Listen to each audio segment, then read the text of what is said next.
bonsoir tout le monde. J'espère que vous allez bien. Le moment est festif, c'est presque Noël. Je ne sais pas pour vous, mais ici à Mara FM, nous sommes dans l'ambiance. Et aujourd'hui, nous n'avons pas d'invité leader. Aujourd'hui, la table est le leader parce que nous allons parcourir, nous allons vous suggérer les menus du monde. Nous avons préparé une liste de menus. Je vous assure, restez jusqu'au bout. Pour ceux qui n'ont pas encore pensé au menu de Noël, accrochez-vous parce que ça va être festif. Parlons de la table de Noël. Le rêve de toute l'année qui devient réalité les 24 et 25 décembre, voire même jusqu'au 26, parce que, vous savez, il y a un comité qui est nommé le comité de liquidation, d'où je viens. On parle du comité de liquidation, c'est-à-dire toutes ces personnes qui se rassemblent pour vider les fonds de marmite de Noël et ratisser les frigos. Avant donc de passer virtuellement à la table, je souhaite poser ma main sur le cœur pour un groupe de personnes. C'est des personnes qui passeront Noël peut-être tout seuls ou ceux qui n'ont peut-être pas assez pour les fêtes. Il y a des personnes, des sans-abri. Nous les voyons, nous les connaissons parfois, nous savons où les trouver.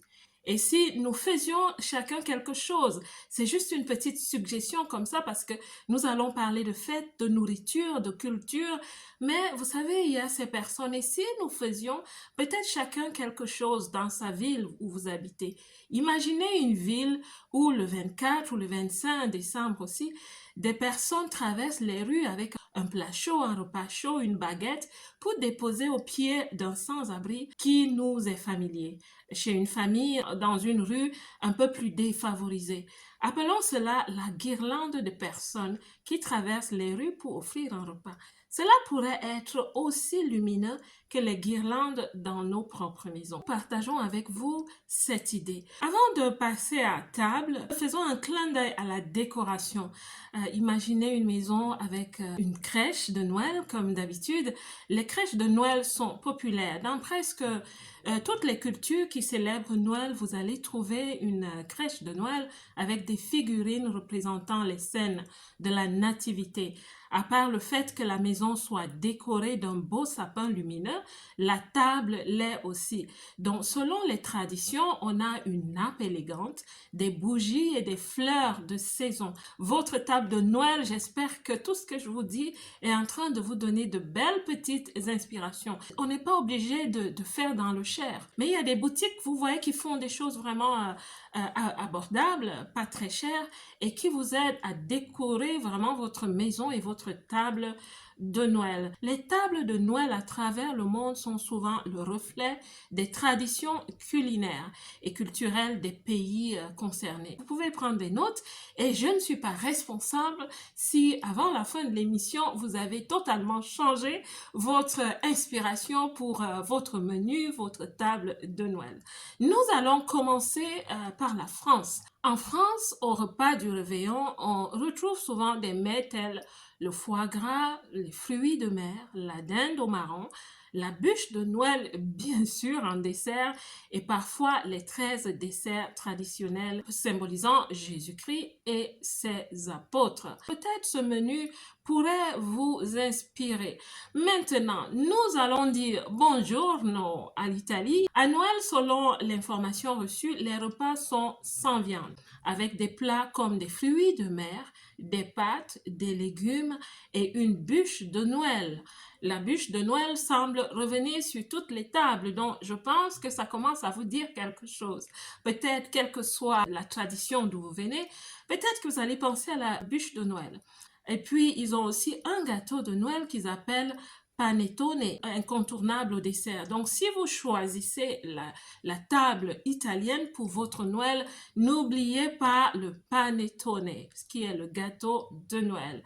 Maintenant, nos amis allemands, qu'est-ce que les Allemands nous proposent, vous proposent ce soir sur la table de Noël? Le repas peut inclure des saucisses de Noël, de la carpe ou de la dinde, accompagné de choux de Bruxelles, de purée de pommes de terre et de pain d'épices, les stollen, le gâteau aux fruits, est un dessert traditionnel. Les cuisines du monde sont diverses et vraiment c'est une inspiration. On n'est peut-être pas obligé de manger voilà comme d'habitude.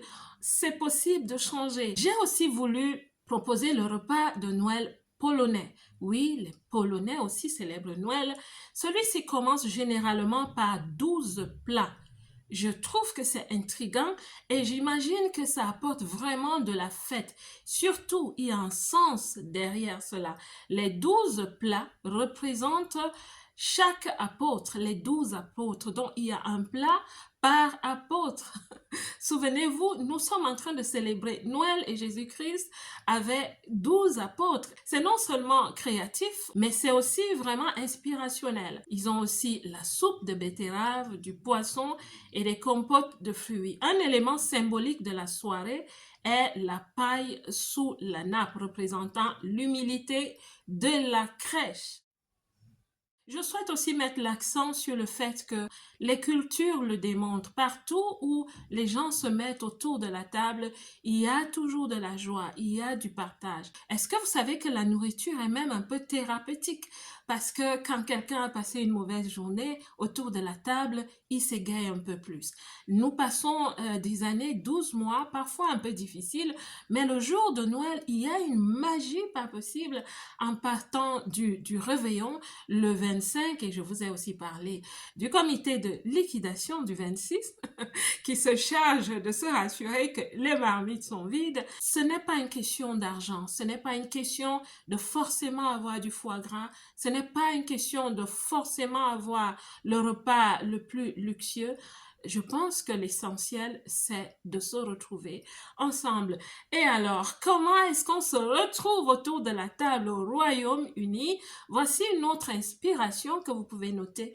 Au Royaume-Uni, la dinde rôtie avec des choux de Bruxelles sont généralement sur la table de Noël. On n'oublie pas la purée de pommes de terre, le pudding de Noël. Si on essayait de tricher un peu là, on prenait peut-être des Anglais, on prenait un peu, les Allemands, on prenait un peu de la table internationale. Pourquoi pas? Maintenant, je vais vous inspirer avec la table du Mexique. Donc, on pensera au bacalao, c'est la morue en fait. Il y aura aussi un punch de Noël, comme ils le disent, ponche navideño, avec des fruits ainsi que des buñuelos, c'est-à-dire des beignets sucrés. Un autre pays qui fait vraiment beaucoup de beignets sucrés autour de Noël et la Saint-Sylvestre, c'est les Pays-Bas. Nous n'avons pas les Pays-Bas dans notre liste, mais je vous fais un clin d'œil comme ça, qu'aux Pays-Bas, dans ces moments de fête, ils font beaucoup les beignets, les gros beignets sucrés, et c'est très, très, très bon. Alors, qu'est-ce que nos amis américains nous suggèrent? Pensons au plat qui inclut généralement de la dinde. C'est vraiment la tradition et pas des petites dindes, vraiment des très très grosses dindes. Il y a aussi la purée de pommes de terre, ça revient. Des légumes verts, j'ai envie de manger. pendant que, pendant que j'en parle, je ne sais pas pour vous, je me sens déjà autour de la table de Noël. Il y a aussi chez les Américains des légumes verts, du pain de maïs et des tartes aux pommes ou à la citrouille. Ça aussi, c'est une belle table, je pense. Je ne vais pas noter les tables parce que je ne souhaite pas offusquer qui que ce soit, mais c'est à vous de voir. Une petite inspiration de la cuisine scandinave aussi, est-ce que ça vous dirait? J'ai pensé à la Finlande. La Finlande est un pays très froid. Cela se ressent aussi dans ses choix culinaires, surtout en hiver. Alors, à Noël, qu'est-ce qu'on trouvera sur la table chez les Finlandais? Le jambon de Noël. Ils l'appellent le hamp de Noël, qui est servi avec des pommes de terre et des légumes racines. C'est un plat central chez eux qui est suivi généralement par un dessert tel que le pudding de riz. Alors maintenant, on va aller en Afrique. Parlant d'Afrique, c'est tellement varié, c'est un peu comme partout, chaque continent a des repas très très variés. L'Afrique du Nord au Sud, de l'Est à l'Ouest, c'est vraiment un festival de mets. Je ne sais même pas par où commencer. Donc, parlant des pays africains, je vous ai fait un ramassé comme ça de quelques repas très prisés du nord au sud, de l'est à l'ouest, que je vais vous proposer une source d'inspiration. On commence par le nord du continent. Certaines personnes pensent qu'au nord du continent africain, on ne célèbre pas Noël. Non, il y a des pays, des cultures, des familles qui célèbrent Noël au nord du continent. Et là-bas, vous verrez généralement certaines choses revenir sur la table de Noël. Et c'est forcément lié aussi à leur tradition. La harira, ou une sauce shorba, des soupes en fait, c'est des soupes épicées servies en début de repas et accompagnées de pâtisseries enrobées de miel et de graines de sésame. Ils ont aussi beaucoup la salade avec des légumes de la région, bien sûr.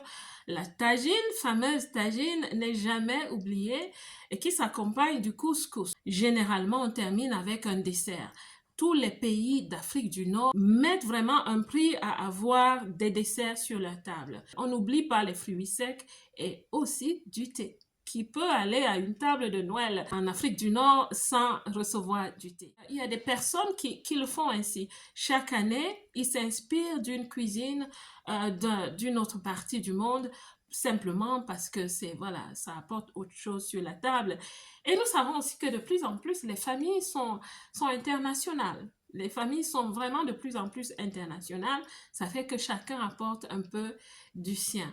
Bon, maintenant, partout ailleurs en Afrique, Noël reste aussi très, très festif, bien sûr, avec des danses et bien sûr de la nourriture. Voici certaines recettes traditionnelles qui peuvent vous inspirer venant de certaines régions d'Afrique. Au Kenya, on a le nyama choma, qui est la viande grillée. La viande grillée, notamment le nyama choma, est un plat populaire lors des fêtes de Noël au Kenya. Au Cameroun. Au Cameroun, vous aurez le poulet directeur général. Ça, c'est une longue histoire parce que avant, ce n'est pas tout le monde qui avait la possibilité d'avoir du poulet sur sa table. Alors, cette recette particulière du poulet qui est faite de beaucoup d'ingrédients qui reviennent quand même assez, disons, assez cher pour un porte-monnaie familial était réservée aux personnes nantis. C'est pour ça qu'on a fini par l'appeler le poulet DG, le poulet directeur général. On va aussi faire un petit clin d'œil au ndolé du Cameroun et qui a été adopté, embrassé par toutes les provinces du Cameroun. Et je sais aussi qu'ici, à l'étranger, plusieurs cultures ont adopté ce repas. Le poulet DG est donc vraiment un repas festif que je peux vous recommander pour les fêtes, les grandes fêtes et pour Noël. Et là, je vais vous parler du Nigeria avec son jollof rice. Est-ce que vous connaissez, est-ce que vous avez déjà testé le jollof rice du Nigeria? Parfois, quand il est fait par une Nigérienne ou un Nigérien, je vous assure qu'il est vraiment succulent, mais attendez-vous à avoir un peu de piment parce que de ce côté-là, oui, c'est parfois très épicé. Le jollof rice est vraiment un très beau repas à avoir et très bon, très succulent à déguster, vraiment indiqué aussi pour Noël. Une autre inspiration pour toutes les tables, c'est le sambusa. Certains l'appellent samoussa, d'autres sambusa. C'est un beignet en fait qui a une forme généralement triangulaire. Il paraît qu'il viendrait de l'Éthiopie, de l'Inde ou d'Asie, du Moyen-Orient, je n'en sais rien. Ce que je sais, c'est que le samoussa est vraiment bon. On peut l'utiliser au petit déjeuner, le jour de Noël, on peut l'avoir sur la table parmi les autres mets. On peut aussi l'avoir le soir ou alors au goûter pour les enfants et pour tout le monde. Pensez au samoussa pour ce Noël sur votre table. Je vais maintenant faire un clin d'œil à l'Afrique du Sud. Je vous suggère aussi le boboti d'Afrique du Sud. C'est un repas qui est délicieux et succulent.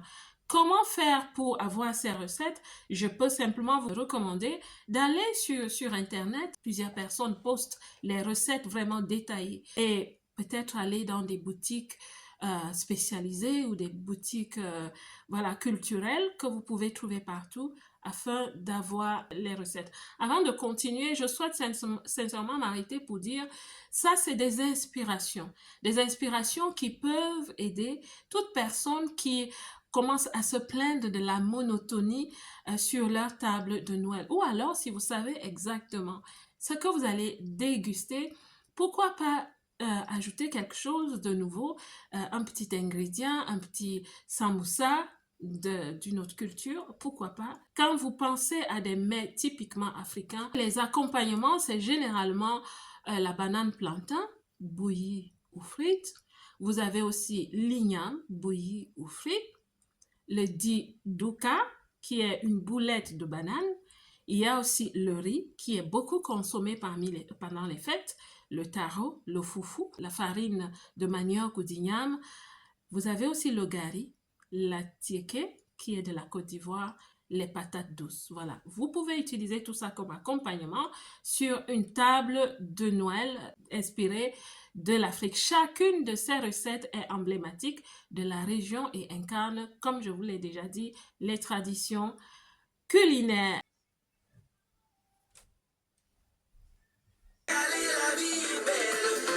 J'espère que cette émission vous a inspiré parce que c'était ça le but.